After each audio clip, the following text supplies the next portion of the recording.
Welcome to Town Hall, folks. We got to start off this meeting. It's a regular workshop meeting of the Town Board to review an agenda that we will be voting on next week. And I could ask our Deputy Clerk to start us off with attendance, please. Hello, this is the workshop meeting of February 28th, 2017. On a roll call, Councilman Troy. Councilman Divany. Here. Councilman Valentine. Here. Councilman Batari. Here. Supervisor Stewart. Here. I ask that everyone please stand for the pledge. I pledge allegiance to the flag of the United States of America and to the republic for which it stands, one nation, under God, indivisible, with liberty and justice for all. Thank you, Teresa, and once again, welcome to Town Hall. It's a workshop meeting. We've got a busy agenda. We have at least two presentations, actually. Just a note on announcements. The next week, there's a couple of items at the top of the agenda related to next week's meeting. Proclamations for Irish Cultural Heritage, Women's History, a public hearing on the a small amendment to the town code related to vehicle weight limits on Oak Tree Road. And then on March 14th, we're having a public hearing on zone change and related matters related to the data center proposal for the Rockland Cyclan. And there's another event noted here as well in the announcements. At this time, I'd like to ask Carol Laval, members of the Historic Districts Committee, to address the town board. This is ongoing work related to proposals by our kind of committee of experts related to historic preservation in the town of Orangetown. Carol, do you have a handout for us? Because I know that there's a kind of a marked up text of town code that's, I was just looking for it on my desk. Vicki has given you, I think. Okay. Do we? I just want to know if I want the town board to be able to refer to it as if you're going to be referring to it. Okay. Does everybody have? When you say in the packet, Teresa, which packet are you referring? Oh, in the backup. All right. Let's see what we got. All right.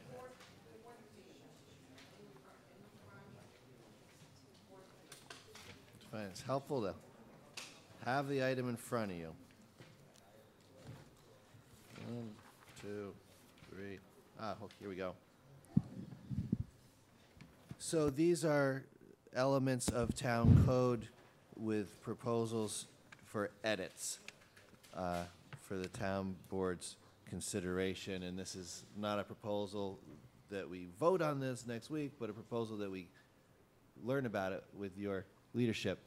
And I know there's been a good deal of discussion. Alan Riff has helped with this, Vicki Caramonte, my assistant, John Giardello, head of our building department, and probably others as well, folks from the Historic Areas Board of Review, looking at some matters related to town code and historic preservation. So Carol, please take it away. Yes, well, thanks for letting us have some time on the agenda. It is a group from Palisades: Alice Gerard, Carol Baxter, Susan Nemesdy, Larry Bucciarelli, who's with Haybar, from Tappan, me, Mary Cardenas, who's our town historian, Claire Sheridan with the HSRC, and Thanos Chappelle, who's also with Haybar. And with us also is Peg Raso, who's the chairman of Haybar.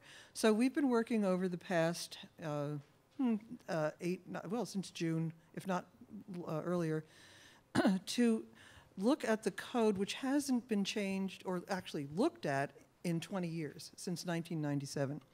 And it was the interest in looking at this again came about through several things. One is a concern for the preservation, that is the main concern, the preservation of the historic areas in a way that accommodates development and whatever the contemporary needs are of the community, but also acts in the interest of preservation.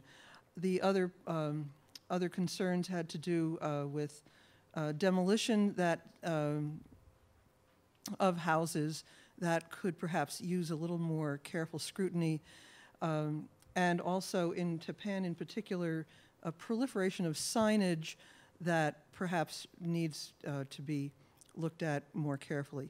So these are not changes, in fact, they really are clarifications. They're tweaks, as Thano likes to say, in the existing code. And they really are aimed at helping the applicant understand what is needed to be done, and also then to help Haybar and anyone else on the boards who needs to look at these issues to make decisions in a way that is less time-consuming, less frustrating, and so to clarify, to add more specific detail to a few of the areas of the code was our main goal. So the first item that is in fact on the change really just follows the ordinance itself, which is Chapter 12 and starts off with definitions. And we needed to add a definition of the monument sign because there are a number of monument signs in the area and no one seemed to know what they were. In fact, that's a term I learned from one of the board members of Haybar a long time ago. But we thought we'd include it because we needed to add it to the table of use. And so that just gives a way to understand what that term means. So that's a completely new addition. The next one has to do with proposals to keep the square footage of houses from becoming outsized. And it had its origin really in the proposal of a 15,000 square foot house last year in Palisades, which was in bulk and size and impact on its surrounding neighborhood completely out of harmony. It wasn't so much the architectural design, it was the scale of the place itself. So this change in the language is an effort to clarify what the limitations might be, what the boundaries might be, and to really help understand what harmonizing means in a particular area, in the historic area. That has perhaps more meaning for Palisades at the moment than for Tapan because there is more land there. Nevertheless, there are enough properties in Tapan who could benefit from this clarification. So that's the other, that's the first thing. The other one had to do, the next one is the demolition or part of a demolition of a structure. That, of course, came about recently because of the Lent House being demolished, which is outside of the historic area. Nevertheless, there have been a number of, well, at least 2 houses taken down in the historic area of Tapan over the past 15 years that could have benefited from having extra time for people to come forward and make proposals not just about saving the structure if possible, but saving elements of it, interior, staircases, woodwork. So the proposal here is to give a number of steps and information to the public that will enable them to have the time to see alternatives to demolition, alternatives to using the materials in the house if demolition is in fact approved. So it's a way to slow the process down, to inform more people in a timely way, and to ensure that the best possible way to protect a property has been gone through to the satisfaction of the owners of the property and also people interested in elements of preservation. The next one has to do with signage, and that really, the language there has mainly to do with the ways in which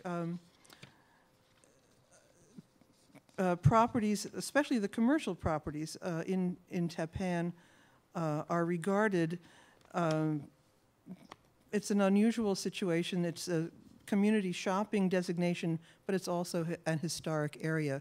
And the historic area takes precedent over community shopping. Historic area, if you look at the table of use, you have to look at the R80 table of use, because that's the most protective table. And it allows for half the signage on buildings. And so what we've tried to do is say that that's a reasonable requirement, that most places, given their scale and their property, don't need more than what the historic area allows, unless you're in a particular location, like a corner, where it's perfectly reasonable to have 40 square feet of signage on several different sides, so that you can advertise and identify your business. Il Portico is an excellent example of that. Use of the 40 square foot of signage. The other parts have to do with the confusion of what illumination means. Because illumination has meant, in both the CS district and in the R15, which is the historic area, that signs are illuminated only from the outside with, say, a light shining down on it. And what we see now in Tapan especially are signs that are neon, they are flashing, and a lot of different signage on the windows and doors, in addition to the signs that are hanging. We also have people putting up signs without going through the process of applying for signage. And it's all after the fact and has to be caught up with. Also, there are temporary signs that stay around for years rather than being taken down when the permanent sign has been approved. So these things are really just clarifications, specific details that we hope would make it easier for the applicant and allow HABAR to have a lot of flexibility in advising people and in approving regulations in those major areas of size, bulk, demolition, and signage. So that's essentially what we're trying to do, to bring the code up to date and to address the problems that we see now occurring and that we can anticipate in the future. Yeah, that's actually a fair amount to absorb, I think, and this is actually, I don't know, maybe Jerry might have said it in one of the meetings, but this is probably the first time the town board members are really looking at this in any detail.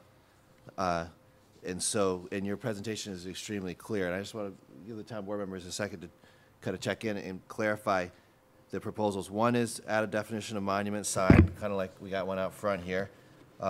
One has to do with sort of harmonizing the scale of proposed new construction in the historic district to surrounding homes, according to a formula which I know has been discussed in detail with John G. and you, and that really was kind of a debate and discussion as to how to do that, giving the property owner latitude based on the size of their lot, but also having some sense of comparison to neighboring lots.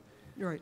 The item 3, has to do with demolition and providing for public notice and review by the board, as opposed to just having a building permit for houses built prior to a certain date, and you're shifting the date from 1918 to 1945, so obviously that includes a lot more houses. And then there's these concerns related to the specifics and permitting different kinds of signs, neon signs, and the size of signs and stuff like that. And I know, sign law is a complex thing, and I know that our town code can be, sometimes it's difficult even for the experts to interpret exactly. So you're proposing clarifications on that, but I don't think anything kind of revolutionary on that scale. Probably the most kind of meaningful or dramatic proposal has to do with the kind of question of how big a house you can build. And that, to me, should be a focus really for the town board discussion for starters, is to kind of maybe get a little more information about how the group proposes to regulate that in a way that balances neighborhood and obviously the private property. And another question is, how did you come up with 1,000 feet and 20%? I mean, where did those numbers come from? Well, I'm actually probably not the better person to answer that. Do you want to invite Larry- John Giardello to speak John that? could help with that, maybe, and Larry Bucciarelli on Habar. He's on, John, if you could just come He- over here. He just said he didn't come up with it. Yeah, I didn't say he did. I'm inviting him to speak about it because he's part of the conversation. John, if I'd you could also just. like a map of where the historic area is, so that it's. That's a great idea, yeah. I didn't come up with that value. That's really the committee. So I think you need to talk to the other members if they decided that 20% and 1,000 feet. I mean, 1,000 feet is, you know, if someone had 3 acres of property, it was 900 feet across. And they had a 1,000 square foot house on one side and a 1,000 square foot house on the other side. You're telling me they can only build a 1,200 square foot house on a 3 acre piece of property? That's, wow. You talk a little bit about how that Well, proposal was developed. let me ask Susan, and they have some This is in- a presentation, that yeah. We had this 15,000 square foot house that I did this over a year ago. This is Palisades.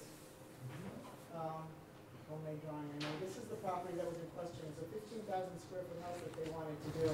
And the way that we came up with this, Is the red part the footprint of the house? That's not Or the the, house, that's the okay. property that they wanted to build it on. And what happened was that these houses down here, this is the historic district, and what happened was here, that these houses over here, the average size is about 1,500 square feet. The Which houses- street is on This is Route 9W, north-south, 9W. and Oak Tree Road is east-west. And I think this is like that coaster, whatever the. Yeah, and that's the little corner with the, I mean, correct me if I'm wrong, the Filling houses station. with the lower square footage are on a lot smaller lots. Exactly. That's what we're trying to say. What happened was that the houses, this is that new development where the 9W golf course used to be. Okay, now. Over there. And what happened, what we decided was the best way to figure this out, that since this house, this 15,000 square foot house was invisible, no matter where, then, you know, they would have made it cut out a lot of trees and everything. It would have been a monstrosity for these houses. And even the people, these houses here were the average size is around 4,000 square feet. So those houses are big. They're In my big, book, still but that's about 3 to, 15,000 square feet. okay, so they're roughly, Well, they're on, average between 3 and 5,000, so like around 4,000. so the proposal was for something 3 times the size of a Copac Lane house. We were able to get her down to 13,000 in the end, after money kind of back and forth with the historic board and the zoning board. Whatever, what we decided that maybe the best way to do it is to take a radius of all the houses within a certain distance, average it out, and then allow 20% on top of that. And we thought, just within the historic district, you know, that this would be a fair compromise, like, you know, because since these are like around 4,000 square feet, these are over 1,500, and these are tiny little historic houses. So that would be a fair rate, and given the fact that there are, not to mention the zoning laws, only allowing a certain size house on a certain property, you know, there's really not that many properties left that are big enough to accommodate, you know, a certain house of that size. And we did calculate that, we did the math again, that it turned out that in Palisades, within the historic district, or actually all of Palisades, there were 503 homes, and only 2 of them were bigger than this house, but they were built in, one of them was in, 1951, that's the one that Bill Murray lives in, but that was in addition to several buildings. And the rest of them, the 3 historic homes were built in the 1870s.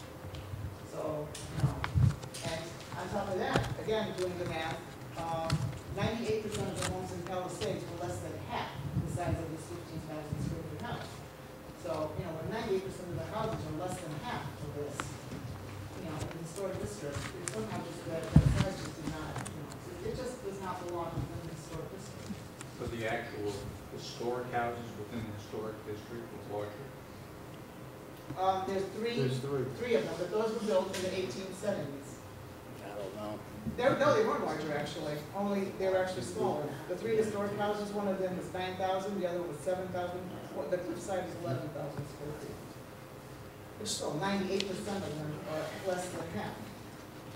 So you're looking for a kind of a balance between you're trying to come up with a formula that creates some kind of harmony while allowing for a big house on a big lot within a certain limit based on comparison to neighboring lots. And the idea is to have that comparison be a 1,000-foot radius, and to take the average and then add 20% as essentially to be generous, basically. What is the distance between the proposed property and the smaller lots? How far is that? What is it, less than 1,000 or is it more than 1,000? Between where the house was in? That house and the smaller lots right there On the street. on the street. Roughly how many feet is it from the one house to the Is other? it 1,000? Is it 1,000? I don't know. I'm not sure. Because, I mean, if we're gonna do it, that lot should be judged more with the new houses because those are larger lots as opposed to the smaller lots. Which is close. Well, this was a Yeah. unique case, and like I said, It's a this, unique case. I'm just saying, I'm just wondering how big of a property that Red Square is compared to the one with the 1,500 square foot house. this was a 2.2 acre property. All right. 2 acre lot, right? and what are those other, the one? This is the Palisade Cemetery. This is a 2.8 acre property, right here. Yep. But, 2.7 acres, but, And then the little ones are like the equivalent of like an R15 zone. yeah, Close to road. 3.3 acres. No, that's not No, close to road. when you turn down in there. That's the on triangle. Secretariat and all this is big. No. Going south. It really won't affect that many houses, because there's not that many large properties left. Right. So especially with this property, for example, when you go to 1,500, which they can't, because it's only allowed anyway. 15,000. But, yeah. yeah, 15,000, this was a unique situation. That's where this whole issue came up. Okay, thank you for clarifying. So the basic concept is you take the average size of all the homes within the radius. And you can pick 1,000, you can pick 500, you can pick 2,000, whatever it is. And then you add a little bit, and that creates a control on a certain I guess the size. question So remains is, though, that's their proposal. are these, the question is, are these numbers just arbitrary? How did you come up with 1,000 Can you feet? How'd speak a you come little up with bit 20? to the 1,000? I mean, the thing is, that's how new laws get attacked, if they're just, where did the 1,000 feet come, where did 20% Yeah, come? maybe Alice, do you want to speak to the 1,000 foot? Absolutely. If you could just step over by Carol, because the microphone's helpful for people here. I and my husband were both on the committee that met in 1997. And we were the part of the group that came up with the idea of harmonizing. But that turned out to be very vague. And I think when Larry Bucarelli proposed this change, but he had already worked it out when he was trying to protest against the size of that house. He felt that it might help the historic board, which was struggling with the vague, wording that we had put in place, might help them to exert a little bit more control. Peg, do you have anything to say about that? When that house was given to us, the plans, I counted the windows, 127. And the people in the area surrounding said, they leave the lights on, and they had, I think, 3 living rooms. The place would be like a beacon in the middle of the night and disturb their, well-being in their own homes. The house was very big and also had a walkway to another house that they were going to build. In the beginning, it was joined, and then they made like an alleyway. And the owner also owned the house that faces Route 9W. And they kept on buying lots so they could build this mansion. And Did it go, it wasn't approved, then we what? did not approve. We asked them to come back and change some of the things. And they did come back. Finally, I think they came back the 3rd or 4th time, there's a whole different plan, more to scale what was in the area, and we approved it that night. It was, the first proposal was much too big. What was the total size of the house that was ultimately approved? I don't know. She said 13,000. It was huge. The approved house was like 13? The house is like 3,000. 3,000. Yeah, it's totally different, that's right on 9W. But Okay. they ended up not building it, or they did Yeah, build they, it? we fought them. Okay, so there was, so the proposal failed, Yes. and the existing house is 3,000. Yeah, so like I got you. 3,000. No, I thought she said that it was approved, but they didn't, It was What- 11,000. No, the 15,000 wasn't approved. But It what brought was- them down to 15,000, and then they finally gave up, and they brought a whole new plan back, and they were approved at a sort of different location of this lot. Alright. For 3,000. But, Yeah, because it, according to your calculations, if there's 4,000 square foot houses on one side and 1,250 square foot houses, they're allowed to build a 2,700 square foot house on a 2.5 acre lot. No, Seems, no. seems like, well, if they're within that, No. if they're within that 1,000 feet on either side, and you said there was 1,500 square foot houses on one side and 4,000 on the other, you Yeah, take the average. All of them, Well, plus 20%. plus- Have you run your formula for this particular lot? This- yes, Okay. Larry did, and I wish he were here. Yeah.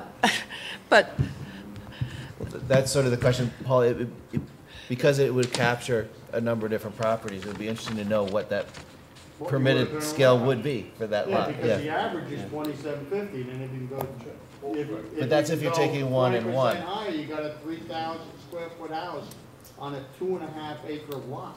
Yeah, but there's like 15 Who's gonna buy houses that out lot? there. No, just be careful, Paul, just because if you take the whole circle, there's 15 All right, so parcels. there's 5 at 4,000 and 5 at 50 Yeah, at, but not all 15, I mean, I would Okay. say the average. So maybe as part of a, because, I mean, this has obviously inspired, some real debate here. It would be helpful to know, and I'm sure the town board members have other things they would like to know, but that, for example, that one question, just to clarify this case, is with this formula, what size house would be approved on that site? Probably the center of the property where the house wants to build, you take all the houses. I know, I'm just saying, run that formula for this site to give us a case.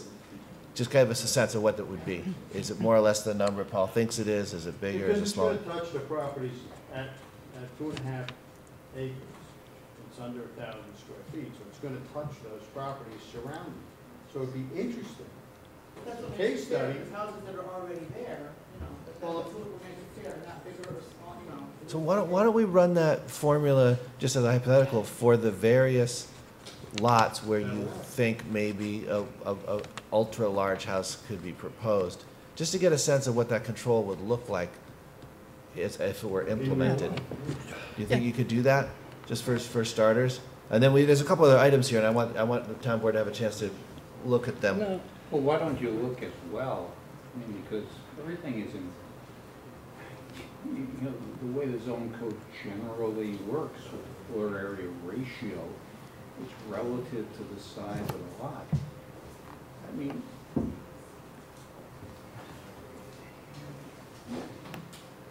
if there's only one lot left that might possibly be subject to this, why are you looking to change the regulation for an entire area to accommodate Is a it- single? Just to be clear, it's not true that there's only one lot left? Like, this would apply to any lot in the historic district, Well, right? of course it would, but you're talking about, this is you're in talking, relation if to you one take lot. the floor area ratio Right. that exists Change and the zone apply code. it to the remaining lots that could be developed, what is the, what's going to happen? It's not just a That's what I was someone asking were for. to come and tear down like a small house that's already there, they could build something else in front. Within the existing floor area ratio. Now, if they tore down two houses and merged the lot, they could build a larger house, but within the existing floor area ratio that has been set as a measure of zoning. I mean, this is really a reaction to one house. My recollection is the owner of that house, as it was being developed, conceded dramatically a reduction in size, right? Well, in the end, yeah, she In the end. grew up and then- So, again, you're talking about and I don't live there. Could I say something? Yes, about Alice, please. this particular point? You have a good point. But, for instance, right near my house, there is a house on Washington Spring Road, a small house, which has a 2-acre lot. All the other houses within that surrounding area are also small. And although the floor aspect ratio might allow that person to build a much larger house on that lot, it would not harmonize in the neighborhood. Well, there are other controls for harmony purposes, correct? No, I mean, this is why we needed this. The reason that we chose, I think the statute, provides for a harmony of design. Now, you're talking about a house that's, what is the floor area ratio of your home in terms of the actual size of the lot, which is probably non-conforming, pre-existing? yeah, my house was built in 1957, 2,000 square feet on 1 acre. I don't know, but it's not the nearest one. The reason we picked the 1,000-foot radius is that there are a number of houses, the third of an acre zoning, but also a number with 2-acre zoning. And so we figured that because of the different sizes of properties, we needed to pick a size that was big enough to include a number of houses. Thank you. Can I ask another question while we're on this? Just to switch over a bit, the question of the date proposed related to this demolition question, which is essentially to say that the issuing of demolition permit would follow on a public notice, and I think also having the question reviewed by the Haybor, right? Is that whereas now it's an administrative act by the building department? Is that correct? Yes. And now in our town code, there's a date of 1918, which is used in some way as significant related to demolition purposes, and the proposal is to both change the process a little bit to have a public opportunity to be notified, and also to make the date 1945. Can you just explain the logic of moving the date? And I realize that any one date is going to be kind of arbitrary. They both seem pretty connected to two of the worst things that ever happened in our world, which are World War I and World War II. What's the... I'll speak to that. I'm Mary Cardenas, the Orangetown historian, and I'd like to speak to that point. It was thought that 1945, we had a certain group of houses that were built in the area prior to that date. Some of them were Sears Roebuck catalog houses. Some of them were simple cottages, which seemed to be disappearing one by one. So we thought that if we could encompass some of those houses and use 1945 as a standard date, that might resolve the issue in saving some of these houses. But I'd like to go back to a point before this, and this has to do with that particular lot along 9W, that a 15,000 square foot house was proposed. One of the major issues on this lot has to do with the fact it butts up against the Palisades Cemetery. The runoff would be tremendous. Just think about that. So in reviewing this lot, one must be really careful about what is approved to go on that particular lot. I hope I answered it. I mean, any application would have to abide by drainage rules. They're not responsible for all the money. So it's, right. I guess, It's a somewhat of a side issue compared to the question about Maybe- controlling the size of a structure. John, I got a question, maybe you could come to the mic, on the controls, because it says that you gotta apply 90 days in advance, but you can't get the permit until you provide proof of publication. Wouldn't you have to have the permit and then do the publication? Or you can do the publication beforehand and then apply for the Do like permit? a legal notice. What's that? You do a legal notice. So they can do a legal notice before Right. they apply for the permit? Correct. Well, they would apply for the permit, they can't have the permit, that's the whole idea. Well, then I guess the language just needs to be cleared So up. you can't because it- obtain the building permit. Shall not obtain demolition permit. Okay, could you clarify that? Shall, Not obtain,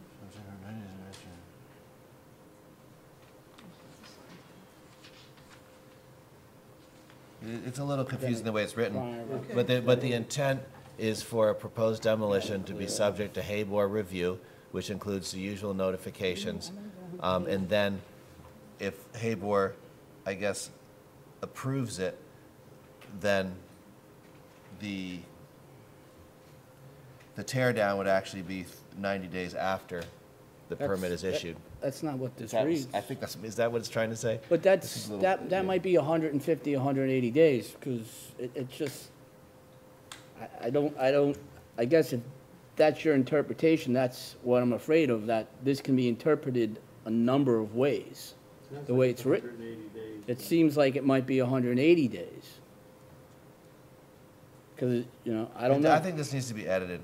It seems to me there's a couple of typos in here. What's the intent? The intent is right now, demolition is an administrative permit, right? And the intent is to say, let's have this go to the board, be posted, be And notified. they want it 90 days. They want to have a 90-day period To that notify the public. the public or has just an the board. opportunity to know that this house Doesn't is gonna be every demolished. item that goes to Haybor is subject to public notification, right? Posting at the property and the. Correct. and- But it's not 90 days. Oh, But, how much is it usually? 5 days before the hearing. Oh, okay. So this is before the house is actually torn down. Right. There's a 90-day period so that if someone comes out and says, we want to take the house, or we want to disassemble it, or want to So you're move saying it. instead of a 5-day notification period, have like a 90-day notice, and then you have the pay board meeting, and then if they get the approval, they turn it, or Right. they have a right to tear it down anyway, but the It's process. just a longer process so that there's more opportunity, so it's not done. So it's like a longer period of posting Correct. before the meeting, Notification. and It's then longer there's a noti- meeting, and then, okay. I- And I- whole or in part. How do you define part? I think the code defines it as whatever part of the house is proposed to be taken down. Small, But- medium? Well, large? no, I think you'd have to identify what, is it a wing or a, No, the point I'm making Yeah. is, there's a 90-day waiting period. oh, I see, On sorry. removal of any part of the structure. Like, if they wanted to take the porch off and redo it, Right. they need a demo permit to take the porch down. They have to wait 90 days and post it, see if anybody wants to come and salvage part of their porch. That's the only question I have.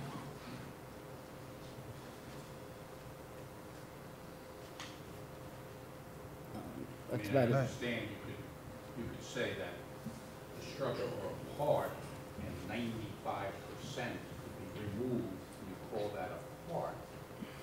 But the flip side of the coin, also, it needs work.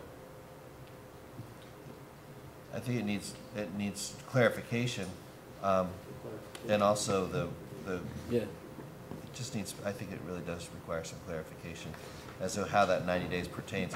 It's mentioned twice in here, and it gets a little confusing. But that's why I'm reiterating, so that the basic intent is to say, move this process from an administrative permitting process to a public notification and review process for demolitions defined as in whole or in part, and maybe the in part needs to be perhaps clarified a bit more so that a You need to weensy define it. You tiny need to put a renovation value on doesn't it. get called a demolition. You need to put a value on it, Some kind of value, yeah, like 50%, something like that. 75%. Did we prepare this and then they prepared it? Majority This is- part of the I'm not structure. exactly sure where writing. Okay, so is it, maybe we've had enough conversation on this for right now? Yep. Okay, you good with this, Dennis? Okay. Thank you. Can I show you one last thing on my way out? Okay. Just want to show you, these are Google Last Earth comment. images, last thing. State line, Palisades and Tappan. My little arrows point to the McMansions crawling closer and closer to New York State, and the only thing protecting us Their are zoning. historic boards and zoning. Their Thank zoning, you. We love Orangetown the way it is, please. You know, we don't want these McMansions crawling over the state line. And you can see this really, I actually lost some of my arrows. That's because interesting. they're It's an literally interesting on the picture. pushing, backing into the state line. So. Thank you very, very much. I know. No. All right, we're gonna allow last comment, but we're gonna have to come back and do this again anyway. So I'll recognize the chairperson of Haybor, and then you know. Peggy Racer, chairperson of Haybar. Two things. One, what's to stop a person from buying small little homes in Palisades, taking them all down, and coming to us to build another mansion? Palisades has artistic, funky little homes, and we want to keep it that way.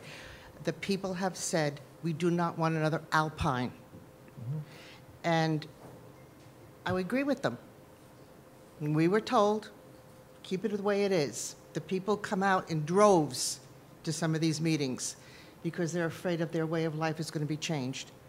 And that's important to all of us. Let's keep it the way it is. That's why we're here. Thank you. Thank you, and thank you for your role on the Haybor as well. I think that was a nice summary statement. Okay, so back to the agenda. We also have a document from Orangetown Mighty Midgets. Gordon, are you still here? Frank? Would you like to come up to the podium, please? This is and this is Councilman Divany brought this in. This is a purchase offer for the better part of Lot 1, $100,000 an acre, nonprofit usage for building playing fields and other salient points, lighting clubhouse, you know, the kinds of things that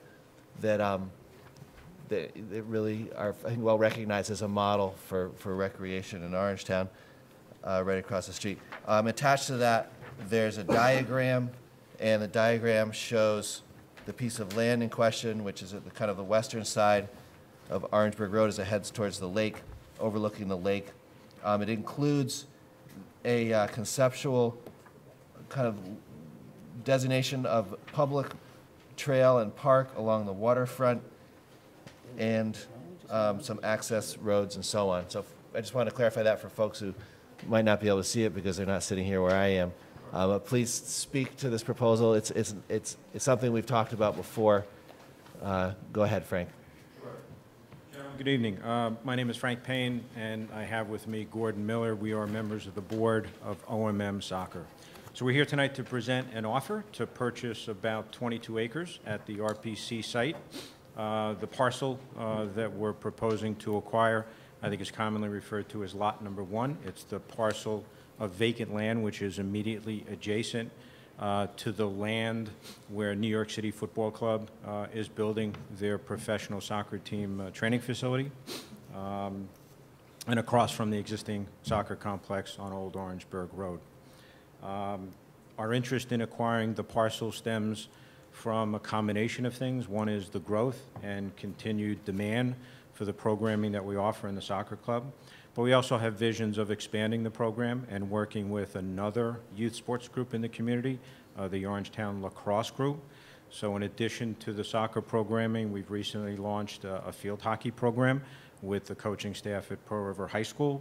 And we've talked with the Orangetown Lacrosse Group about helping them enhance their program. Obviously, playing on grass fields, they have limitations to what they can do and how often they can play throughout the course of the year. So by acquiring this land and building additional athletic fields, we think we can enhance the experience of the kids playing in the soccer program. We can also expand into some other sports that are looking to get their start in the community, and we can also help a well-established lacrosse program with over 300 kids, help them achieve some of their long-term goals. So it's really a group effort. We would take the lead, but we'd have other partners and other contributors helping us in terms of financial resources and also people, assets, and volunteers. As far as our vision for the complex, to us, it's really an extension of the existing complex, offering many of the same things. The layout that we gave you is one of several that we have put on a piece of paper with the help of Jay Greenwell. Looking at the site, it's got some significant topography issues, so we've tried to design something that takes into account some of the site's challenges. And what you see in front of you is a four-field layout, 4 large fields that can be lined for multiple sports. They would have lighting for play in the evening. You've got a small clubhouse. We probably would not build something as significant as we did at the existing complex, but we'd have to build something for bathrooms and some meeting space and some indoor space. Let's say half the size, a smaller version of what you see today. And we would also extend the walking path. We would take the concept that we have at the complex today and create that along the waterway at this site. We do a walking path with lights and, benches. We could do, small playground area. There's a lot that we can do over time to create some public space along the waterway. So it's a very straightforward plan. It's a very simple extension of what we think we need. And we think it would help us accommodate growth and expansion for the programs that exist and new ones that are starting in the community. Can I just ask a couple clarifying questions? Sure. Probably the other town board members have similar questions, so just kind of get them on the table from kind of a planning perspective. One is, as far as the proposed purchase, the boundaries of that, does it just go down to the water, or are you as far as the waterfront walking path, is that something you consider you want that to be on your land, or you want to draw a line somewhere and have that be publicly owned? Well, we worked with existing conditions, and all of that needs to be updated with a deep dive and due diligence. So, for example, we're working with old property survey boundaries, which are outlined in some old reports when the town purchased the property from the state. So it's designated as roughly 22 acres, and I think the answer to your question, Andy, is that would be part of the subject property that we would acquire, would be part of the acreage that would be inside what OMM would own. It's not outside the property boundaries. The line you're looking at may be confusing. That's a setback which designates, I think, a 150-foot or maybe a 200-foot setback from the water line. If I could just return to my basic question. Yeah. Are you proposing to buy the entirety of the site and then build a waterfront trail and then Correct. kind of pass that back to the town in some way? Whether it stays private or gets Okay. gifted back to the town, we Gotcha. can figure that out. But yes, the short Okay, answer is no, I yes. just want to understand that, because, But that line, right, just to be clear, like I said, that line is a setback for zoning, so based on... well, the line that I'm looking at says couple trail, lines here. or says path on it. Right. Oh. And there are other lines Yeah. here which are property tax lot lines and Yeah. probably, and there's So contour it has to be lines. surveyed. You've got what's designated as an old pond area, not a wetlands area. Yep. So we'd have to do updated wetlands. We'd have to, look at a lot of the existing conditions to clarify what we put in the proposal. Just a couple other basic kind of criteria or sort of parameter things. One is, in your terms proposal, you're asking the town to pay for infrastructure, water, sewer, natural gas, electric, telephone, and data. Certainly need to be determined what those costs were. Where's that? It's item number, well, it's not numbered, but it's the one categorized as infrastructure. Seller at their own cost. Selling at their own cost. Not ours. We're the seller. Seller. We're the seller. All right. We're the So buyer. it's our understanding that those infrastructure elements are at or very near Close, the right. subject property and do run along Orangeburg Road. But we wanted to be clear, to the extent that there is a surprise in due diligence and there needs to be a significant expenditure to bring infrastructure services to the site, we'd have to sit down and discuss that. But it's our understanding those exist from talking to the New York City Football Club and understanding their due diligence in terms of getting services to their site. But our budgetary, for our budget, right, again, to be clear, the way we've looked at the cost and the budget to build this out, we're not allocating significant money to run sewer lines long distances or to run water lines long distances. So that's a kind of a condition precedent, if you will, that we're assuming is not going to be a surprise. But you would budget to bring it from the road, though? Yeah, I mean, Yeah. if it's at the curb, so to speak, or Right. at the property line, that's not an issue. But if it turns out to be a 200 or 300-foot run to bring it to the property line, then that poses a understand challenge that. for us. Frank, what is the actual size of the parcel in terms of getting 23 buildable acres, and does that word buildable have a meaning to you that's not necessarily discernible to us? Again, we come up with that number based on what's in old reports that the town has on the website and old reports that we have access to. We'd have to do a survey, we'd have to look at what the setback is from the water in terms of what the area is that's buildable and usable from our That's a perspective. different question. So we're not talking 23 acres, we're talking 23 acres plus, and it may be substantially beyond. Well, yes, so if I understand your question, the gross acreage, taking into account wetlands areas, which do exist around the periphery, and other conditions like that, the gross number is higher, correct? So the $100,000 per acre is less, potentially substantially. The number of acres that are buildable and usable needs to be determined through due diligence.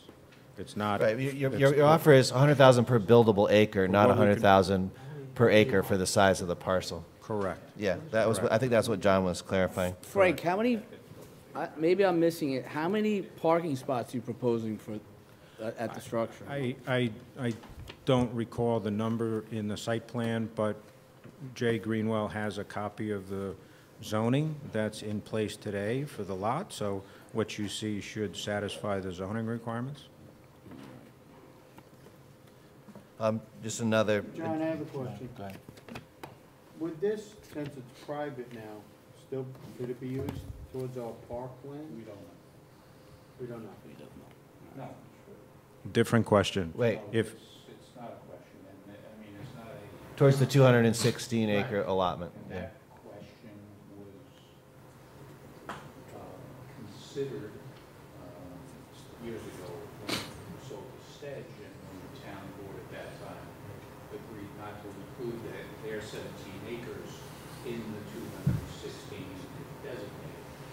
Now, we told the New York City Football Club that we backed off of that commitment with respect to the New York City Football Club.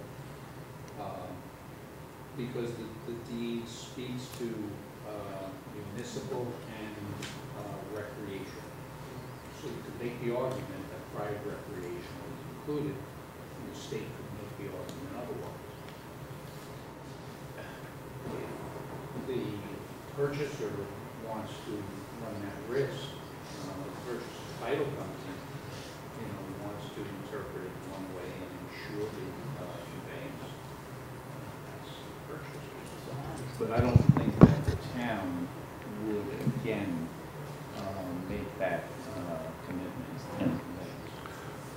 so, John, we- just to I'm add, from sorry, our we- perspective, if it's helpful to that subject matter, we would consider putting a deed restriction on the site that would restrict its use to recreational, athletic fields, if it helped the cause, Or the town would do that. or the town could do that. Right, that's Well, certainly I an think, option. if we offered it as part of the transaction, that's one thing. If you did it and imposed it as a condition of the sale, it may influence in a negative way the value of the property you want us to purchase.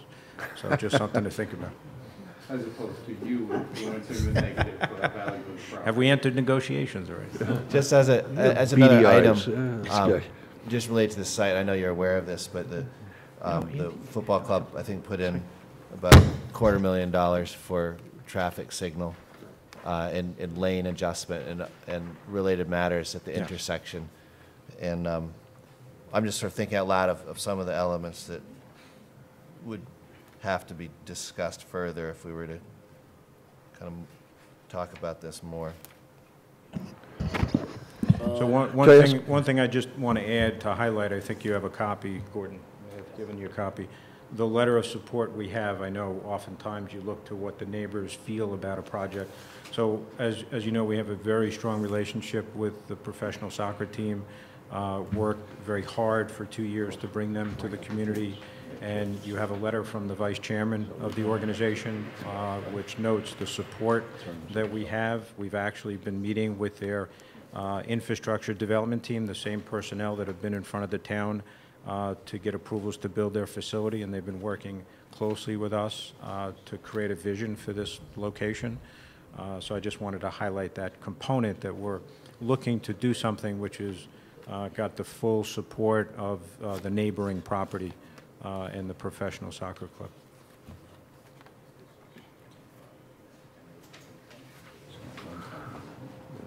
Has Manchester City seen this diagram? Yeah, so They're okay with the parking lots right To- against their property and? yeah, so I don't want to speak on their behalf, but to answer that question, yes, they've seen the proposal that we've shared with you to make the acquisition, and they have seen that site plan and 3 or 4 different variations. And we've talked with them about the possibility of doing something different than what you see that might create some common elements to reduce their cost and our cost. Common parking, shared parking, the possibility of building one of those fields as an indoor facility, which they think could be a need in the future and certainly would be a value for us. We go spend $300,000 a year in rental fees on facilities in New Jersey. So for us, it's a classic rent versus own scenario. If we can stop renting other places and build something in our community for our program to use, we would be interested in doing that, and they might have interest in doing that with us. So I don't want to speak on their behalf or make promises here. I'm just, to answer your question, we've worked very closely with them to try to create a vision for this site, and you know, they're helping to guide us along the way, as they have a lot of experience in building these kind of facilities in their home base overseas. Back to John. We still need relief from the state in terms of the 214 acres of recreation, in terms of what it's defined as and what we can do with the rest of the property. Sure. As we move ahead with the data center, and New York State is involved in that, we need help from the state, you know, in terms of, this has been going on for several years now, in terms of dealing with the state on this, to no avail so far, but we're running out of time to get this defined. So it needs to be resolved shortly. So we would certainly need sufficient time to conduct due diligence. If you guys need time to evaluate this proposal and to look at that specific piece as well, understood. We know this is one piece of a bigger puzzle. I'm just, Frank, at one point in time, there was, when it was the town and Stedge,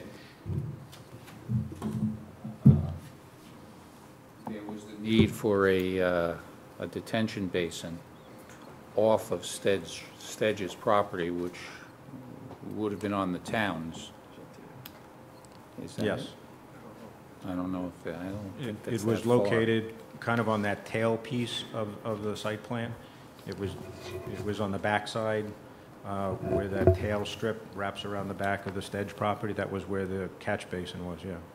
So that's not located on the site plan. The hope is, through due diligence, that what you see on that map is, which I think is designated as a pond area, that was not historically and will not be today designated as a wetlands area, and that area could be the location for a retention pond.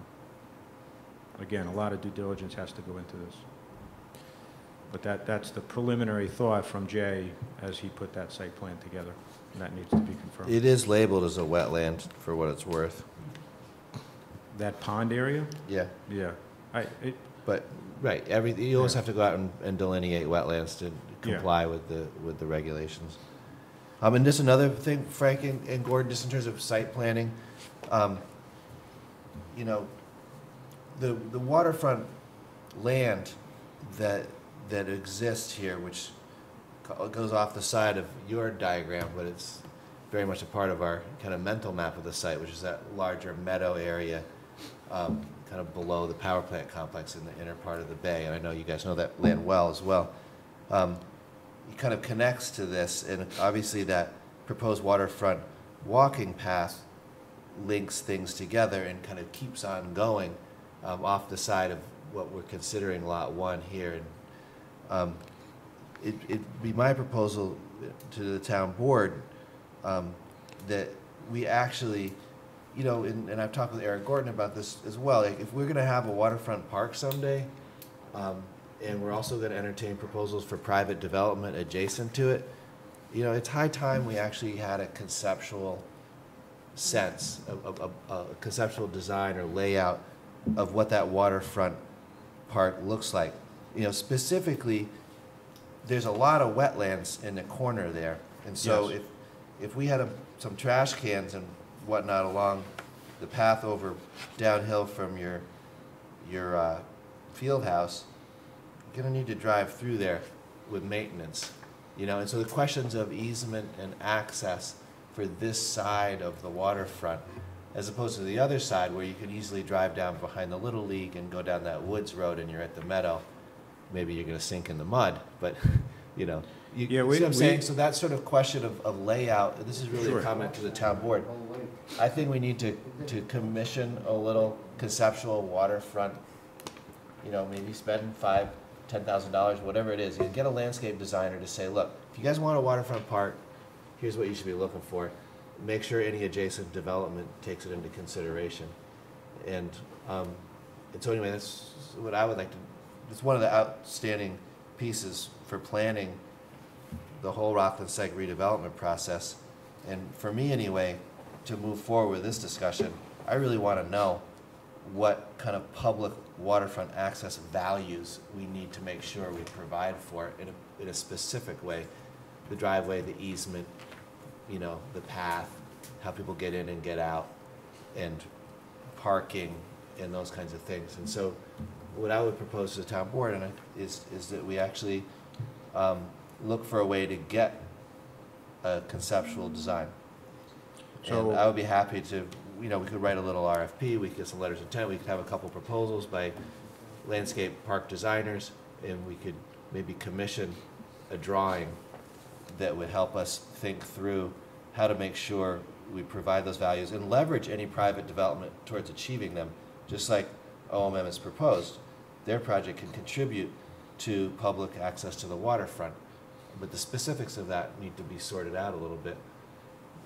So again, I would propose that we, you know, we kind of get a little thought going about that and try to square it away a little bit in the process of thinking about the development site.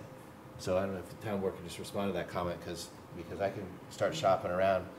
I think it's a good idea and it's long overdue. I don't think the one's contingent on the other. I don't either, but I think it's something we should be. We can definitely do an RFP. I mean, Frank's drawing incorporated plenty of room where their fields aren't nearly near the waterfront, so we can work that out in the details later on. Well, it's the access road. I'm sure Frank and Gordon would be happy to have Parks Maintenance driving through their site, but it would need to be provided for, I think, in some way. Frank, I got a question. You mentioned that you might partner up with New York City Football Club, maybe do something indoor. But your purchase offer says you're gonna do it as a not-for-profit. If you partner up with New York City Football Club, you know, I'm just trying to wrap my head around that, you know, because if they're gonna be using. Yeah, at one point they start paying taxes. Yeah, that's the question. If New York City Football Club's on that land, at what point do they start paying taxes, or have you even considered that yet? We haven't. So if we built something on our side, we would do it as a not-for-profit, and if we had an opportunity to rent space to them when we don't have a need to use the space, then we would consider doing that. Alternatively, it could be built on their side, and that's something that they're studying. Okay. What you approved on their site is Phase 1, not Phase 2. It's kind of half of their site. So they still need to go through some thoughts in terms of what they're going to do for Phase 2. So it's like I said, I'm not making a commitment or promise. I'm just illustrating the point that we're working closely with them on different options and alternatives to try to maximize the value of building athletic fields on our site and to try to reduce the cost associated with what we would build, and to help them, if possible, to reduce their infrastructure cost if we could do something common. So it would, if it's on their site, they're a taxpayer on their site. If it's on our site, we build it as a not-for-profit.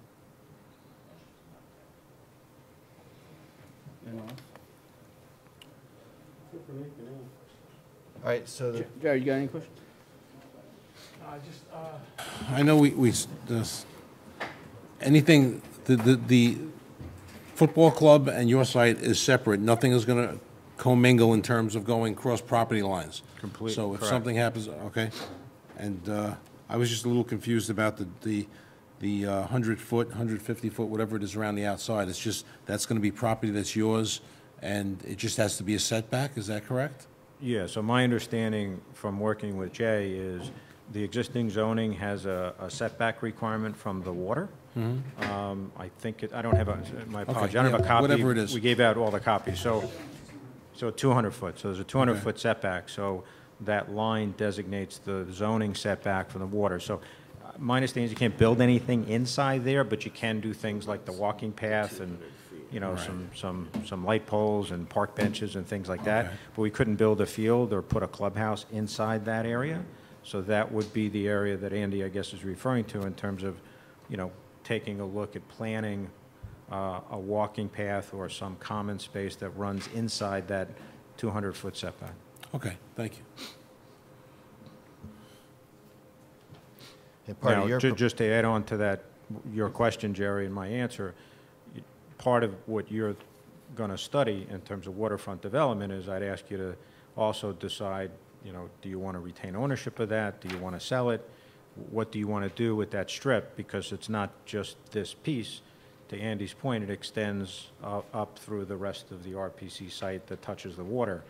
And, you know, you should decide now what you want to do for everything. Not that you can't do something different for the other parcels, but it may just Right. make it more difficult in the future if you're trying to Well, attack it. My understanding of what you're with a saying is different you can use strategy. that, you may not be able to use that for fields or for building, but you can use that as passive area in terms of lights or a walkway. Correct. Personally, That's my I think understanding. I'd like to own part of that for the people of the town. But, I mean, that's something that we can discuss later, I guess. And maybe that 200-foot, I don't know if there's an Maybe we don't opportunity to need 200 revisit the feet, 200-foot, maybe it's 100 or 150-foot. Right. It might give us more flexibility to create a better design and layout for the fields. So that's something we should spend some time to explore. Okay. but just to, again, and I don't know, the question of access to the waterfront for the public, it needs to be in that design. Sure. Because the walking path, you can get there on foot, but if someone has a heart attack, you know, somewhere along the, like, there has to be planned vehicular, like, emergency and maintenance access. Wide enough for vehicle traffic. And that means yeah. that the buildable area that you're looking at has to, I think, you could probably drive down the pathway too. Right, and So the how to parks figure down there that? Put a loop around that entire lake. Right, and so the they pathway drive the truck on there functions- if there's an emergency. So we're talking about a path that you could drive on? Sure. Okay, yeah, okay. Make it wide enough for a car. Right. Just like the rail trail, basically. Right. Yeah. That's helpful, thanks. All right. Thank you. Thank you. Thank you. Does everyone on the board need any additional backup papers? No. To the extent that you have a more detailed kind of site plan proposal, I think everybody here would like to see it, you know. Thank you very much.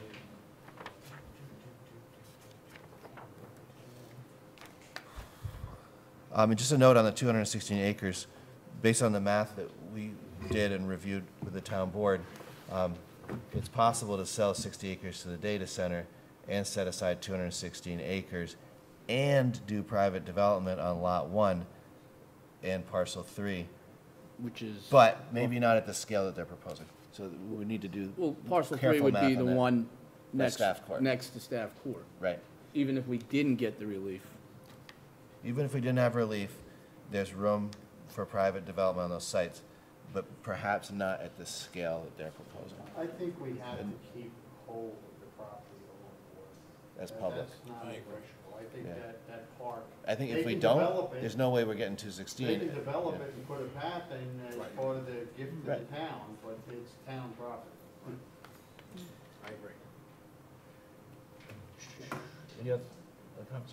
Okay. All right, so just proceeding on with the workshop agenda, I know we have a couple of things we got to do in executive session tonight. There's resolutions here related to the vehicle traffic code public hearing scheduled for next week. That's one. And you just keep on going through. It has to do with weight limits. We've discussed this before. When we set the public hearing, it was workshopped in the highway department and others explained it. Item number 6 is our annual agreement with Sylvia Welch to provide grant writing as needed. And I made sure to put in the bottom there that retaining her is one thing, but the town board and myself together choose the grants, and I always bring those to the town board for pre-approval, so that as we engage with Sylvia Welch, we've already agreed on what our target is. I think you should take out the Parks and Recreation Where's this? on number 1. It's just, funding sources, take out for Parks and Recreation. I've said that in the past, I don't think we should be taking grants on our Parks and Recreation because they usually come with strings attached. That's just my proposal. Yeah, I'm just thinking about it. Yeah, I mean, it sort of goes to the point I was making before, which is that when we choose what to write grants on, we do that together. So that's just kind of some, and I'm just thinking about the, if you have, okay. It should just be general.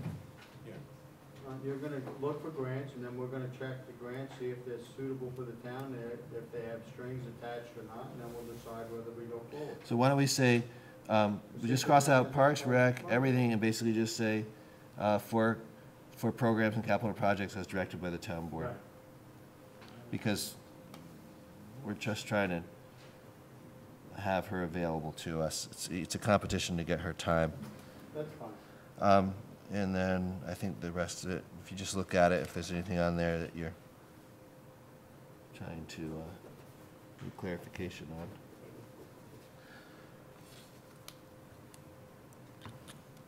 on. Number 7 is, oh, sorry, go, yeah. Okay, 7 is Board of Assessment Review. There's still a vacancy there. Number 8 is Golf Committee. Those names are correct, right, Paul? Yes, Just want to make they sure, okay. Number 9 is the pilot agreement amendment with Saravine, which is a company in our corporate park. I know Brian Kenny and others have reviewed this. It's a small modification, and it's explained in there. Number 10 is High Tor Animal Shelter. This is School district. essentially a repeat from last year. School district's okay with this amendment to the pilot agreement? Yes. All right. I don't know if they formally voted, but. All right, as long as you. We virtually, yeah, and it's a good question. We never bring things to the agenda that I ever recall To know that. that haven't been, oh, okay, yeah, thanks. The school district is always the bigger part of the tax bill, so they need to go first. Number 10 is High Tor. Number 11 is the Hillside Development and the Sewer Corporation for that. If you have any questions about that, now's the time. But it was explained in the memo from the town attorneys. Number 12 is a receive and file. Number 13. Number 13 is the agreement with the Palisades Parks related to the safety bypass path for bikes and walkers over by Valentine Electric that we've discussed many times. In the highway department and the engineering department have been great, and they have the kind of surveys and other work coming together. And this is the agreement that enables the town to work on state land. Number 14 is the police department's general orders, which are periodically revised and filed, and the town board is in receipt of those. Number 15 is the training for a police officer to learn how to use the technology for recovering information from cell phones that might have been a part of a drug deal or some other crime, and taking advantage of specialized equipment that's in the town of Clarkstown Police Department. But our officers need to have that training before they can use the equipment. And I know the town board's reviewed that. Number 16 is showmobile for Rockland County Pride Center on June 11th. Number 17 is the Dennis McHugh Fun Run. I forget how long that one is. I think it's a relatively long run in Piermont. It's 3 miles. 3 miles. That's not too bad. 18 is Red Cross, the storage trailer. All right.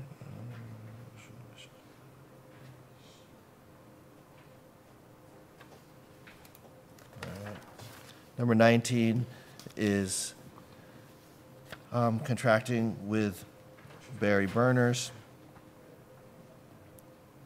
What are they gonna be doing? Yeah, Eric, what's the project on that? Oh, annual maintenance of our furnaces. Outside of this building, it's the smaller buildings that we're responsible for, it's more the household style stuff. Okay. Heating, air conditioning, we have in my office, the museum, the building department, just Okay. generally all in town. All right, thanks. Number 20 is barricades for the cross-country run at the Tappan Zee High School. This is support from the town, highway department, and police auxiliary. Number 21 is the 75th anniversary of the Baton Death March. This is the first time this event's taking place in the town of Orangetown, and the organizers have worked with town police and highway to get the support that other events have had. This is a really important event, actually. It should be really interesting to see how it goes, commemorating the Baton Death March. That's in April. The Highway Department's annual open house, Saturday, May 20th. Number 23 is the odor control filter media for the wastewater treatment plant. People should note, hopefully they realize how much we're investing in odor control at the wastewater treatment plant and what a difference it makes in quality of life. It doesn't come cheap. Number 24 is certificates of registration from companies for doing sewer work, and there's a list of them there. And number 25 is for the finance department to go to the annual finance conference. And those are the items on the agenda. Is there any other new business the town board wants to do? Because I got a couple of executive session items. Not hearing anything right now. On executive session, if I remember right, we need to talk about our position relative to the CSEA contract, because we've had proposals and counter proposals. We need to review with Joe Moran candidates for chief operator. I think Rob Magrino's legal settlement question got taken care of. And I think those are the items that we need to go into executive session on. So I'll make a motion for that. Do I have a second? Second from Divany. All in favor, say aye. Aye. The ayes have it. We're not going to be doing any town business, I don't think, actually. Is there any reason we can't let people know we're not going to be doing any more town business after we come out of executive session? Yeah. So when we come out, we're just going to adjourn the meeting.